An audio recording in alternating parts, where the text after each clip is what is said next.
The topics and opinions expressed in the following show are solely those of the hosts and their guests and not those of W4CY Radio, its employees, or affiliates. We make no recommendations or endorsements for radio show programs, services, or products mentioned on air or on our web. No liability, explicit or implied, shall be extended to W4CY Radio or its employees or affiliates. Any questions or comments should be directed to those show hosts. Thank you for choosing W4CY Radio.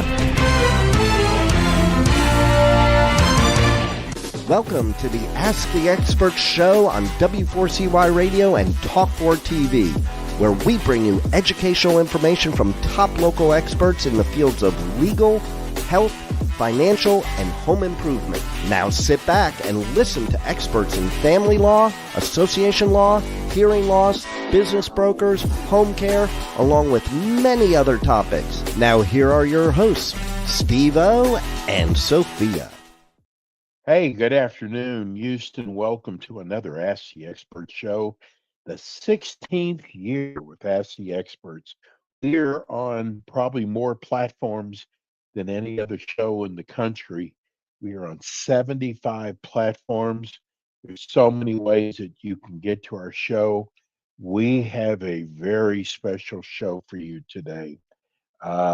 It's so special, we're going to replay it on Monday at 9 o'clock Eastern time. It's such a big show. Hey, let's get started. Let me introduce you to our expert, Dr. Joe. Good afternoon, Dr. Joe. How's it going, Steve? Good. So we're going to be talking about denying medical claims. Yep. Wow. The way you've never heard it before, I can tell you that. How long have you been working on this for? I've been doing this, I've been doing medical claims for 20 years, but I've been doing it the way gathering the information I know now for about a decade. And I want to start sharing that information.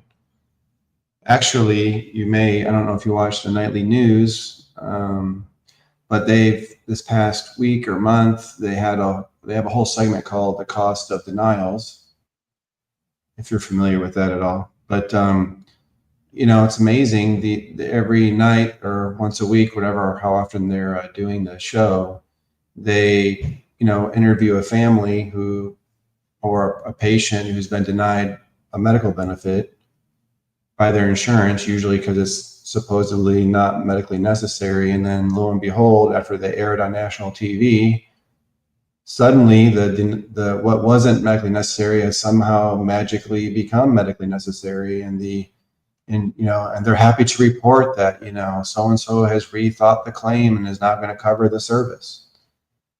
Either something is medically necessary or it isn't. It doesn't change because you're on national TV or because someone hears about it, or you want to protect your reputation. So if you think about it, every lab order for an X-ray, physical therapy, for an operation, they're called orders because they're ordered by a doctor who has a license and typically a board certification to order those tests, right? And I would like to think, and I know we're not all angels, but I would like to think that most surgeons, physicians, are ordering things that are necessary.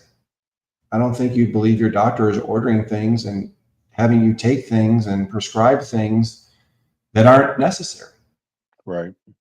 And yet somehow, insurance companies find a way to deny it as not medically necessary. So imagine you have a bucket, full of denied medical claims. Let's just focus on medical necessity for now. What percent of that bucket do you think is legitimately not medically necessary? In other words, what percent of that bucket are doctors just ordering stuff people don't need? And what percent do you think they're needed, but insurance companies find a way to not pay it? I would argue, based on what I've learned over the last decade, that at least 90% of those denials are fraud. And what percent? 10% of those are legitimate, 90. Wow. The majority. I mean, I'm sure there are some physicians out there ordering things that aren't necessary, but I don't think it's the majority of claims, that are not being covered. So the problem with, what's interesting is patients don't believe that they have rights, and patients actually have very strong protections under the federal law on how claims are argued and reviewed, rights to look at information, review all the records that are produced or created in the processing of their claim.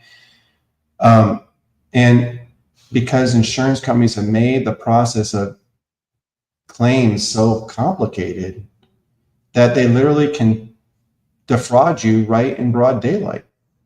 I mean, think about it. Most patients don't even know the definition of deductible, coinsurance, out-of-pocket maximum, and copay.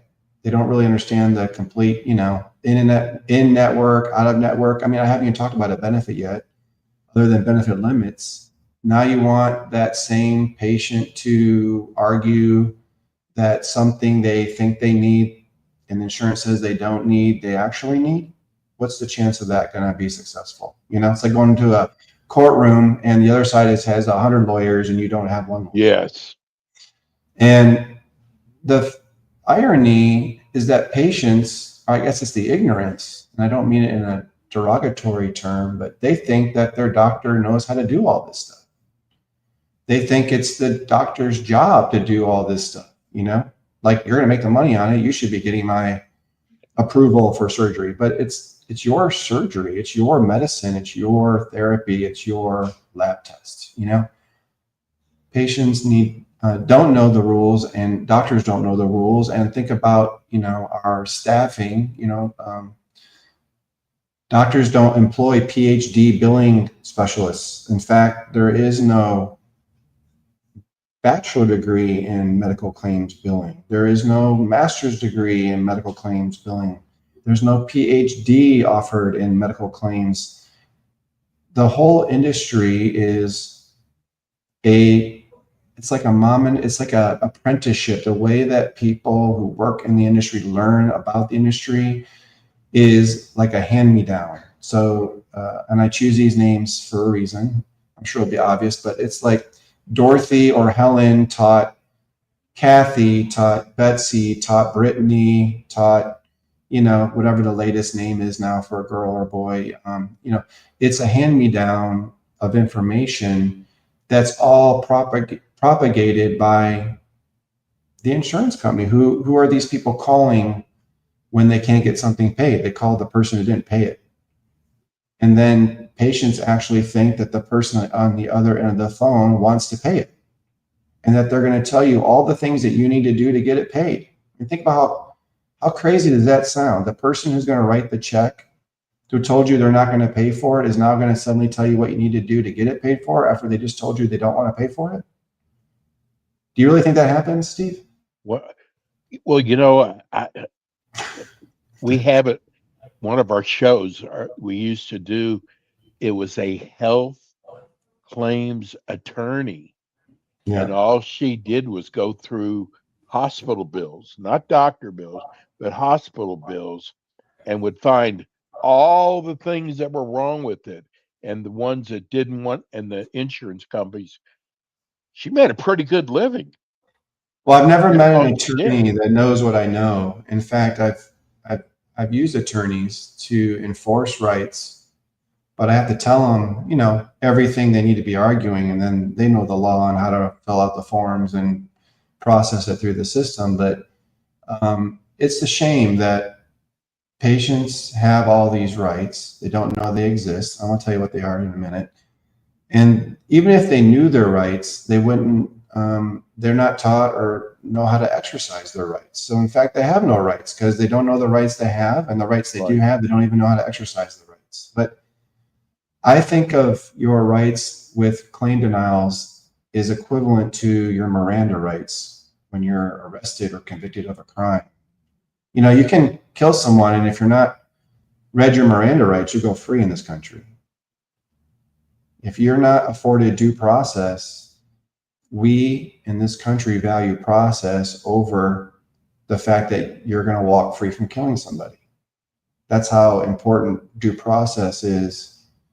And believe it or not, we have those same, we don't, patients. And that's another point, is that when your doctor is arguing your claim for benefits, doctors don't have any rights. They're not the doctor's benefits, they're the patient's benefits. The federal government doesn't protect doctors for appealing your claim denials. The federal government protects the patient, the beneficiary's rights. And so when your provider is appealing on your behalf because you think they know what they're doing, when in fact they really don't, sadly, and the ones that kind of know something, the problem is they're basically doing it with two hands tied behind their back because they don't have any of the protections that are afforded to the patient because they're not the patient. And the insurance companies know that. There is a way to do that, but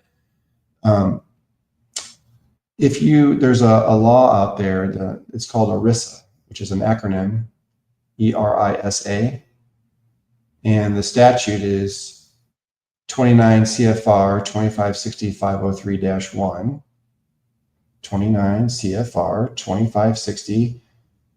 2560-503.1, and that's the Federal Code of Regulations, claims and appeals procedures that every insurance must follow when they're processing your claim for benefits, what notifications they have to give you, what your rights are if you're denied, if you appeal, what rights you have. And nobody exercises those rights properly. And the irony is a lot of your explanation of benefits, which no patients or few even know how to read their explanation of benefits. But at the end of that explanation of benefits is a section where the insurance company, because they're required by law, will actually print out sections of that statute to tell you your rights, but nobody understands them, so no one actually executes them. And so it's like, it's like signing an agreement, but there's like 1 point font and you can't read a single thing in the agreement, and you sign it anyway. And then they say, see, I told you right here. These are all the things we said you agreed to, but you never really read it because you couldn't see it. And even if you could, you wouldn't read it or understand it, I should say. So the things I've discovered and I've proven over the decade, I've found, for example, procedures that an insurance company was saying was experimental. And then in order to carry out that fraudulent denial, they went and paid a doctor who actually performed the procedure to write a letter claiming it was experimental for the patient that was having the claim denied.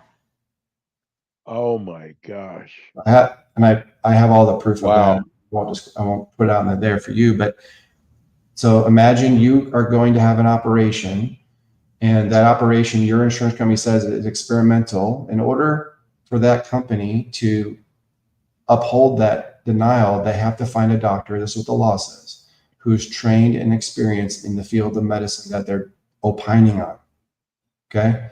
So that means you can't have a toe doctor opine about your C-section. Okay. It seems common sense, but they do it. So, hey, Dr. Joe, can I get a question in? Someone just wrote and said, this is a great show. Thank you, and thank your expert. I have a question. I went into a major hospital because I was having a knee replacement. My insurance company okayed the surgery. After the surgery, I got a bill for $75,000 from the hospital. mm-hmm. The insurance company said they did not okay it, but the hospital had to okay it in order for them to do the surgery. Now I got stuck with a $75,000 bill. Have you heard of things like that? I've heard of everything. So there's when people give you information, what's really important is on the explanation of benefits, there are going to be codes on there that tell you the reason that you're not being covered. And covered doesn't mean paid. And that's a problem that I teach my staff, is to not use the words pay with a patient, because when someone hears the word pay, they literally think it means pay, like they're going to write a check. Right. The better word to use is covered. Okay. So, and again, this is very basic stuff. This is just math, and it's the most simplistic, understanding of insurance.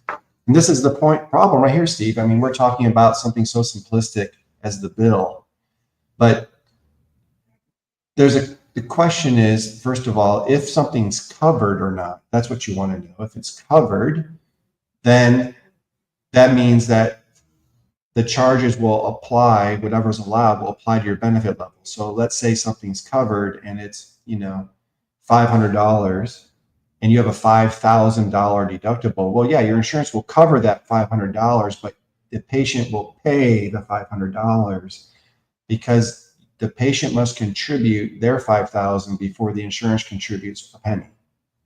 Okay. Again, this is like 101. This is the problem in this country right here. Like The people don't know this, so having to explain that is sad, but a fact of reality. Now, when you go to a provider, so the first question is, was it covered?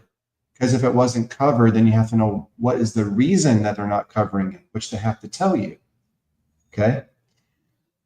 So sometimes there's something called, you have to get authorization. You have to ask ahead of time to do the procedure. You have to provide the insurance company with the codes, and you have to provide them whether or not you're going to do it at a facility or you're going to do it at an office.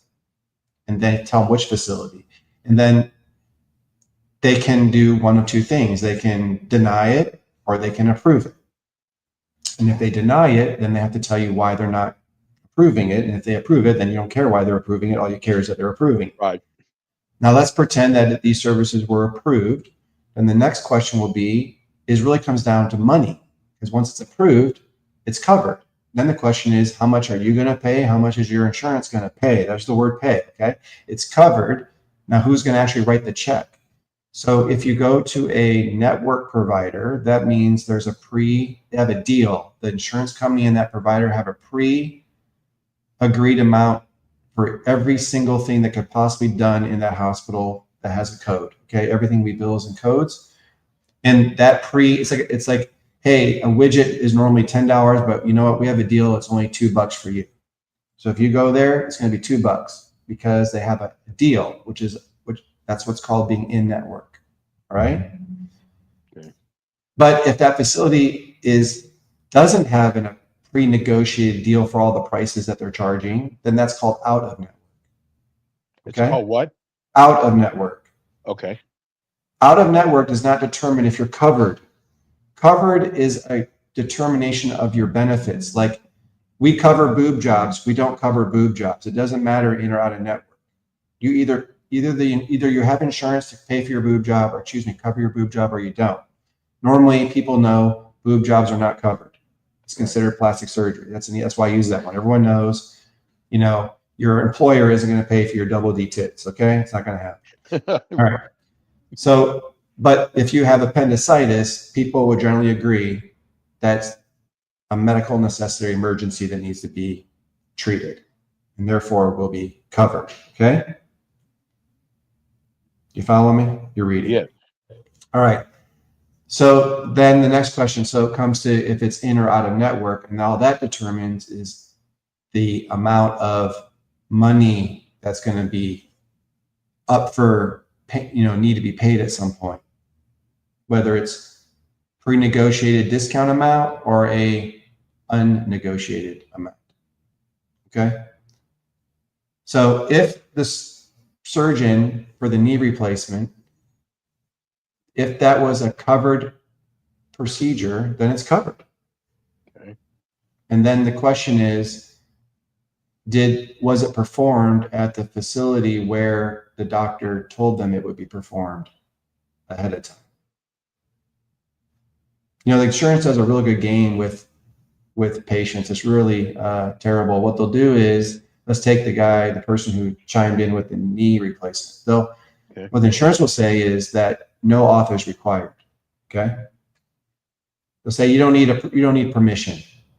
Go ahead, do it. But that does, I want to make this very clear to everybody. No auth required does not mean covered. Let me say it again. No auth required does not mean I will cover your surgery. Wow. No auth required means, and it means this and only this, as a condition for coverage. To even be considered for coverage, you have to ask me first. So, do you hear what I said? As a hurdle to even consider being covered, you have to ask me first. If you miss that step, so if they require auth and you don't get it, it doesn't matter why you had surgery, you will not be covered. But how do you know that? How do you know to ask? Because you're supposed to contact them. So there's a lot of games that go on. You're supposed to contact them, and they're supposed to tell you whether or not those procedure codes require auth. And sometimes they tell you wrong. Sometimes they're telling you it doesn't, but it does. You see the problem? Yeah. Here's the guy at the hospital said, yes, you're covered. It's going to be taken care of. They do the surgery. He gets done with the surgery and he gets a huge bill saying it. But we don't know what was it covered or was it not covered? And then if it was covered, why would they do the surgery if it wasn't covered? Because again, I just told you, maybe it was no auth required, and then they did the surgery, and then the insurance after the fact says, "Oh, we're not going to cover it. It wasn't needed, or we didn't meet this, whatever." They make up a reason. Right, okay. And so now let's play out that scenario. No auth required. Surgeon's dumb enough to go do it anyway. Yeah. Okay. You do the surgery. Then surgeon did the surgery. Patient got the surgery. No one gets paid. It's a win-win for everyone but the provider. Right? Patient got his new knee. He's happy. Right. Insurance didn't have to pay for it. They're happy. Providers like, what just happened? Facilities like, what just happened? Yeah, but the doctor shouldn't be happy. No, he may not have got paid either. Yeah. Maybe in this case he did. But the problem is, I hate it when there's no auth required, because that means they're not going to guarantee at least the necessity of the procedure ahead of time. If you get an authorization, then that's done after the insurance reviews medical records, and then at least you have in writing that your insurance company deems what you're having done to be necessary and covered. Do you follow me? Yeah. What we're getting a lot of 1, 2, 6, 7 texts all wanting to know if you can beat the insurance companies. Because it's kind of a David and Goliath. I beat them all the time. That's why I get retribution. That's why I'm anonymous, because they're doing what's illegal. I catch them doing the illegal, and then you retaliate. They kick you out of networks and things like that so that you don't keep the patients. That's what they do. So they can do that.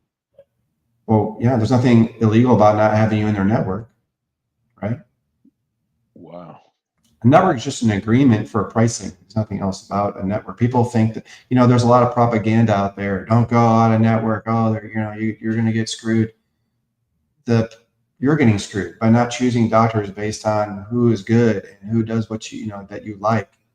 Doctors will negotiate with patients. Healthcare is not as expensive as and I know this guy got a big bill, but the charge masters are not representative of real money.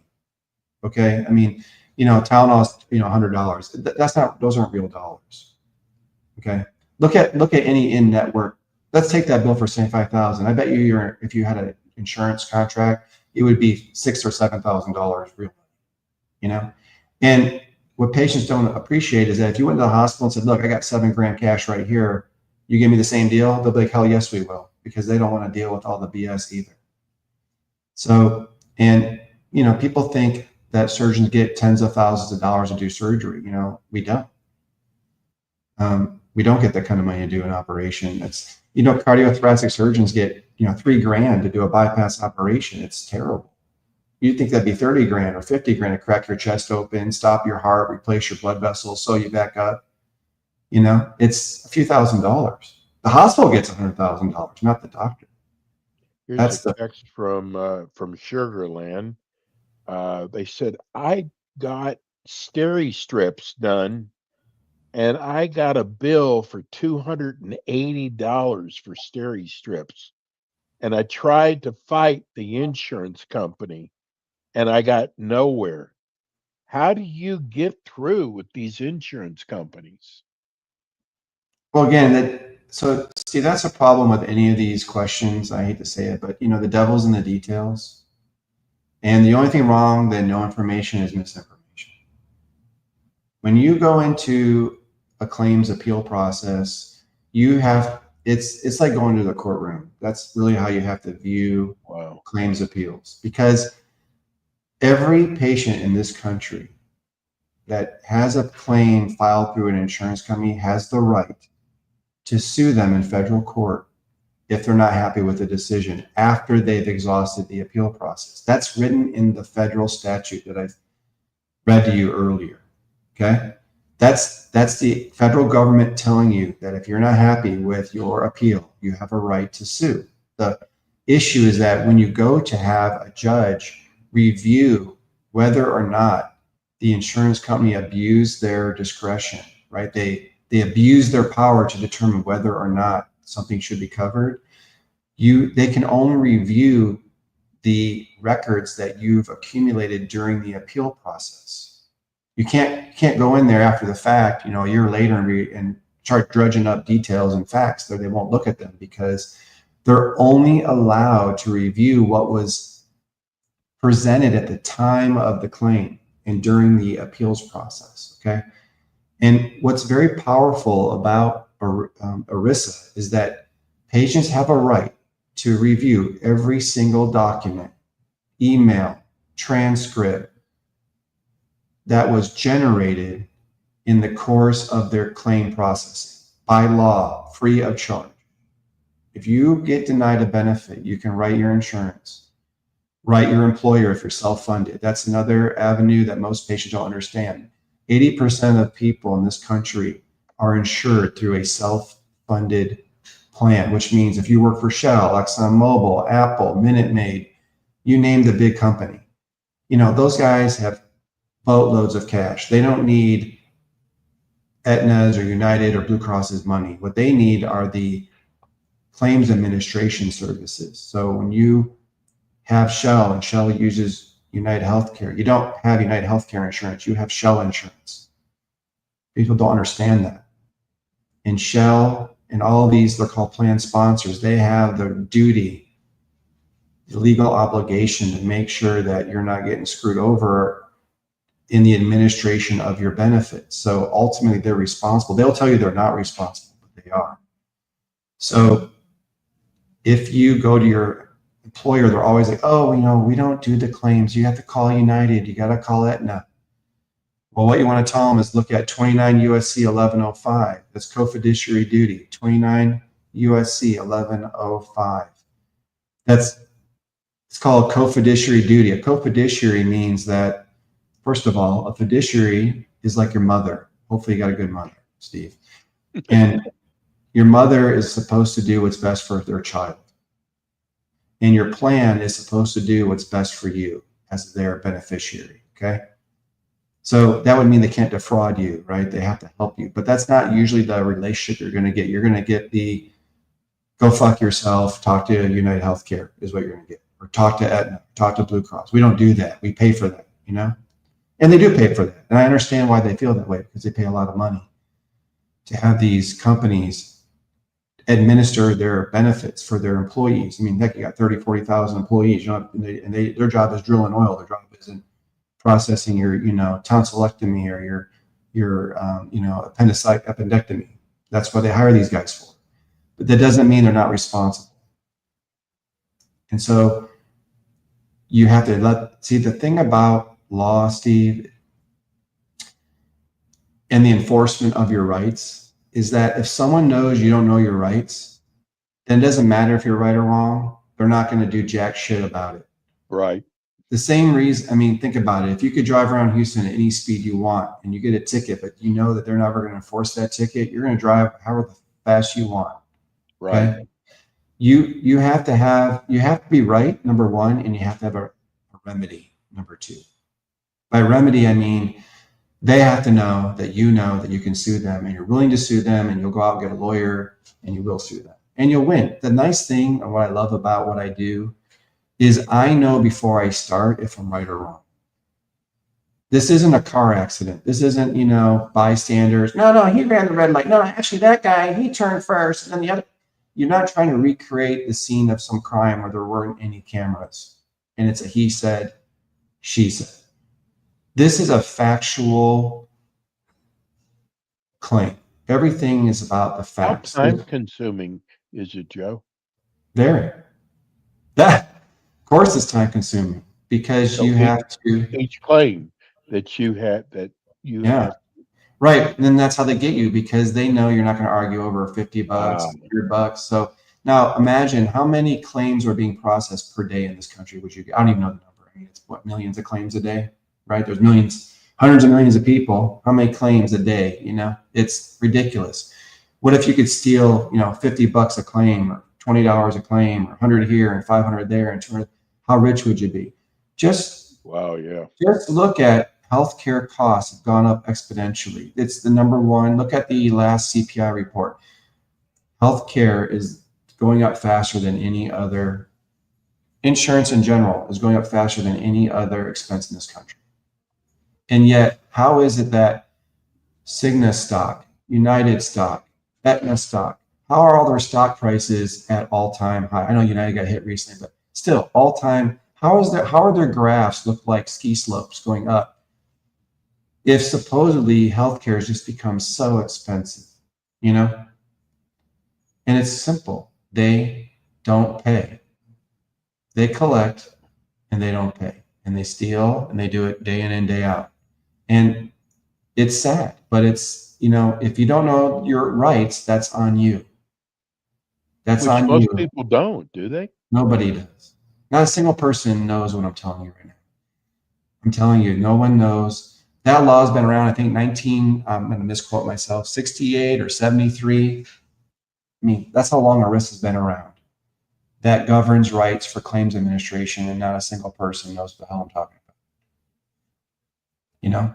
You have to know your rights. And what's cool about the claims and appeals process is you don't need a lawyer, because you have all of the discovery rights are given to the patient. You don't need a lawyer to argue your benefits. You just need time and knowledge.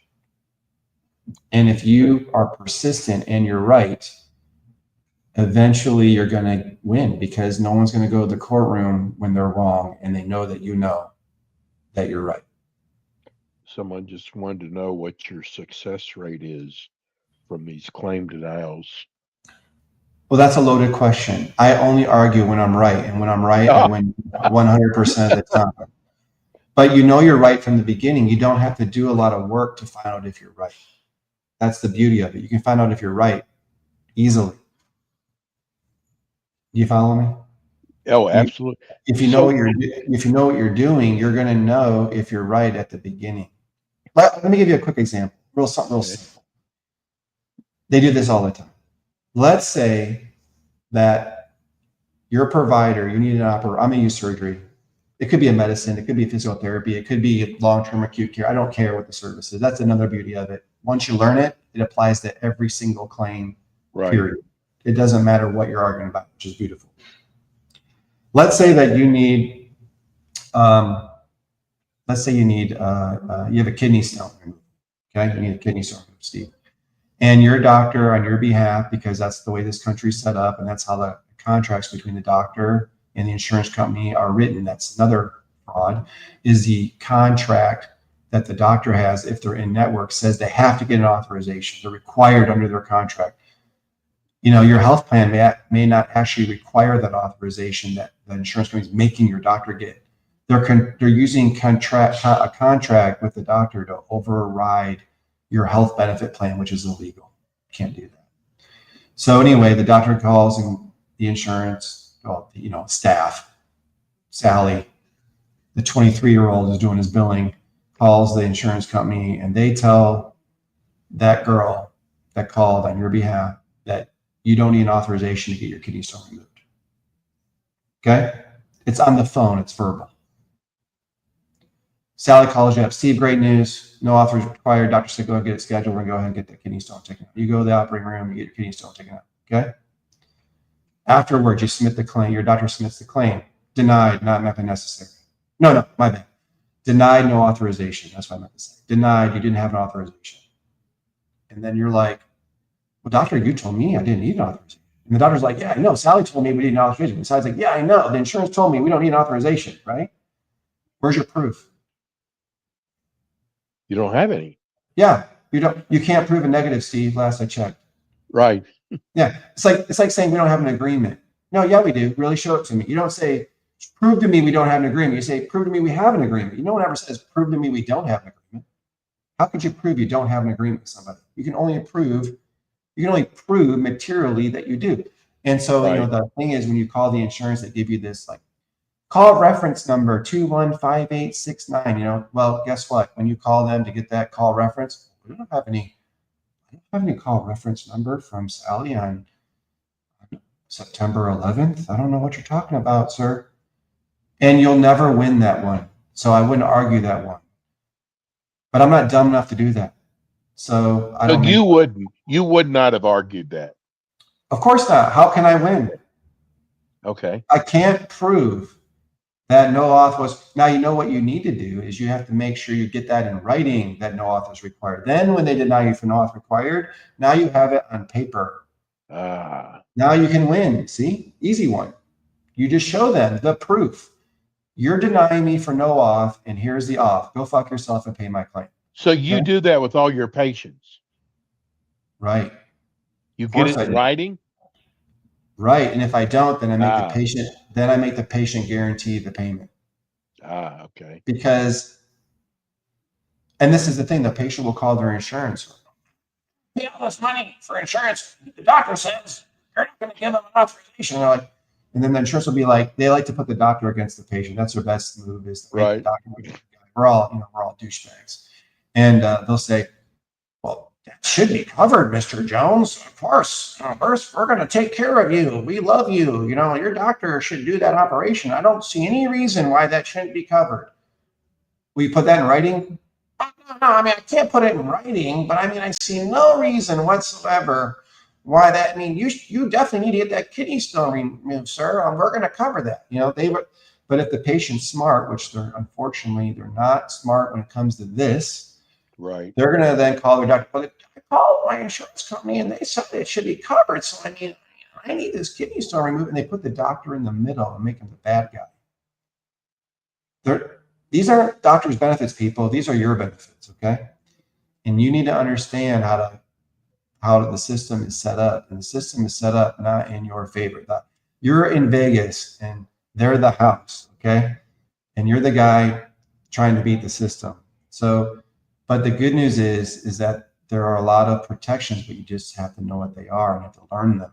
And then you have to know how to exercise them. And so I'm actually designing an AI app. And once I actually have funding for it. I'm pretty excited about it, because to teach what I know to everyone is impossible. I can't even teach it to people in the field, let alone to the lay public. Insurance companies are going to hate you. Yeah. So once I get it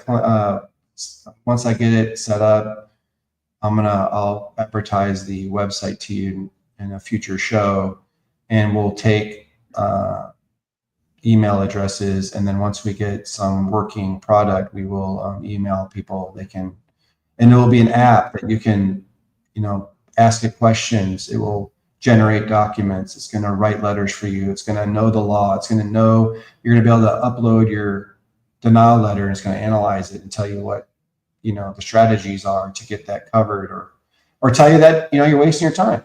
That's part of the game. The game is to know when you're right and when you're wrong. Right. You just have to know. But when I'm right, you mentioned a documentary when at the beginning of the show, we're getting a lot of people asking, Yeah, the cost of denials. what's that?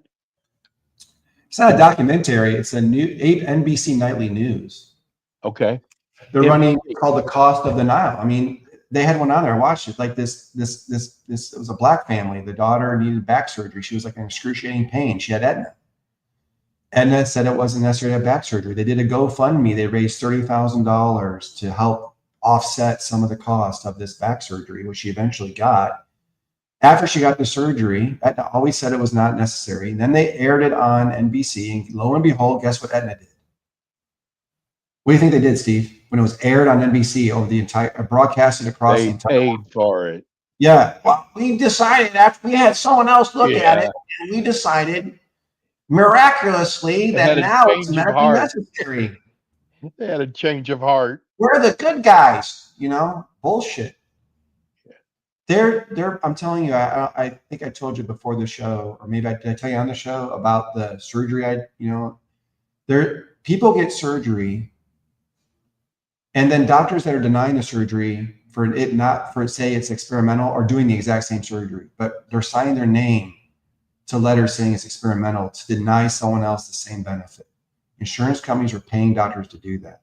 Wow. So there are some sleazy doctors. We're not all ethical, unfortunately. So I get why insurance can be the way it is, but I also have seen so much fraud that it just makes me sick.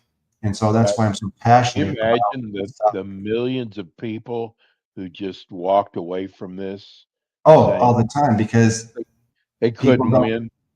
Yeah, I have a friend. I mean, she's a physician that had, I think, a knee, hip, some kind of surgery. She couldn't take care of herself. She's also a caregiver for a sick mother who wanted home health, and they said it wasn't necessary. She spent $30,000 of her own money on home health. And I told her I could help her get it paid. She's like, I don't have the time. Just I'll eat it. I mean, it's a pandemic in this country, and healthcare is expensive because we have a very expensive middleman. If you guys think insurance companies are saving you money, you're nuts. And the reason people think insurance companies save them money is because of stories like the one first person. Well, I got a bill for $75,000. There wouldn't be $75,000 bills if we were on a cash pay system where you walk in, you negotiate your own money up front. Patients will mind their own dollars better than anyone else.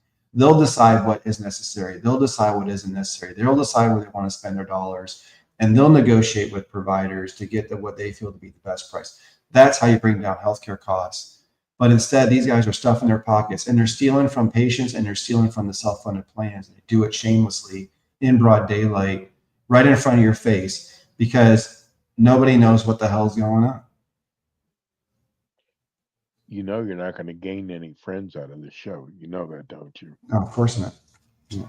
So let me ask something. I'll be getting out of healthcare soon enough, Steve, out of the provider side, and I'm changing. So not everybody is lucky enough to have you as a doctor. What do people do when they talk to their doctor, or they talk to the administration? They're going to have surgery to make sure that they're covered. The best way to make sure you're covered is you have something in writing that is it's called a pre-service claim request, or the more common term is authorization. And the problem is that you can only get an authorization if your insurance requires one. Think about how dumb this is. Let's say the insurance says no author is required. You call up and hey, I just want to know, are you going to cover this for me? Is this covered? Can you tell me? I mean, you're literally begging them to give you the answer, and they're like, no, we can't tell you because we don't require one. That smells like funny to me, and it should smell funny to you. So you can add. So it's the insurance company's decision whether or not they require authorization, but you want them to require it, because if they do, then they're going to tell you before the services are rendered whether or not they deem it to be medically necessary. At least you cannot be denied for that reason. Wow. This is insane. I mean, it's bad enough how expensive health insurance is, and how expensive health care is. and then you find out something like this. Yeah, there's a lot of Like games. Feel like I've been ripped off. Yeah, they do it all the time. They nickel and dime providers on their claims. Doctors write off tens of millions of dollars in monies that should be paid for covered services that should be covered because they don't have the time, energy, knowledge. I mean, if you think your doctor knows what I'm telling you, they don't. If you think the staff that works for them knows what I'm telling you, they know 1% of what I'm telling you. They know about authorizations. The problem is, it's like, my mom had a friend in the hospital. Okay. He's diabetic, kidney failure, on dialysis, had a stroke in the hospital after a heart procedure, needed long-term acute care. My friend is a physical medicine physician, told me he needed inpatient rehab. He needed rehab in a controlled environment, not at home. Doctor said he needed it. The doctor at the facility he was at said he needed it. Then supposedly the facility he was at tried to get an authorization and it was quote unquote denied. Now, the problem with that whole story is we don't even know what the hospital sent to the insurance to even decide whether or not this guy would benefit from inpatient rehab. Okay. So then, my mom hears he's denied and he's like, oh, the insurance company is, well, it could be their fault, or it could be that the hospital was too lazy to put together a good, comprehensive letter with supporting evidence that would, support the need. How do you know maybe they just called up and gave them a code and said, they don't want to spend the time. Maybe the facility that you were going to go to is not one owned by the hospital. So now they have no financial incentive to get you approved. But if you're going to their inpatient facility where they were going to make all the money, then maybe they'd be more incentivized. Not maybe. It's common sense, Steve. They would be more incentivized to work for you to get that approval. But if they're not going to get anything for it, why would they spend their money and their time when they could work on another claim that would earn? I mean, I'm just telling you the way it is. Oh, it makes sense. Money makes the world go around. So again, that's why patients need to empower themselves. I would be like, I want to see the documentation that you sent to the insurance to attempt to obtain that approval. You see what I mean? That's where the devil is in the details, Steve. The devil is in the details, and you're entitled to see all of the things that I'm talking about. The patient is entitled to see what was sent from the hospital to the insurance, what was sent from the insurance back to the hospital, every single document, every sheet of paper, everything they're supposed to show you by law. You're right as a beneficiary, period. Well, we are going to replay the show for the entire United States on Monday. You told me that this show is going to basically blow me away, and it has. I am so grateful that you've shared this information. Well, it's a bit. When do you think you're going to have the app? It's a bit self-serving because eventually I'm going to advertise my product. When do you think you'll have the app? Maybe realistically 3 to 6 months.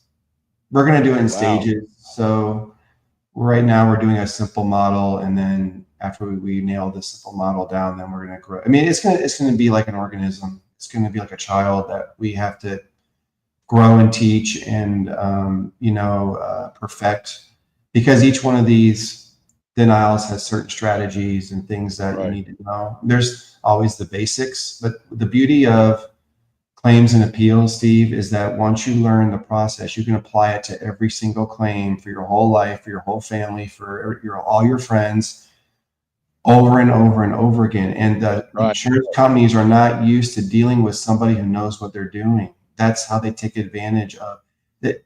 People need to get out of the mindset that we're dealing with the mafia here, okay? And they think they have all the power. But when you know the law, again, you guys need to go read 29 CFR, which is Code of Federal Regulations, 2560-503-1. It's not that hard. Read. There's probably seven of the letters. There's like A, B, C, D. It's an outline format. There's probably 7 letters you have to know to know what I'm talking about, at least to get the basics.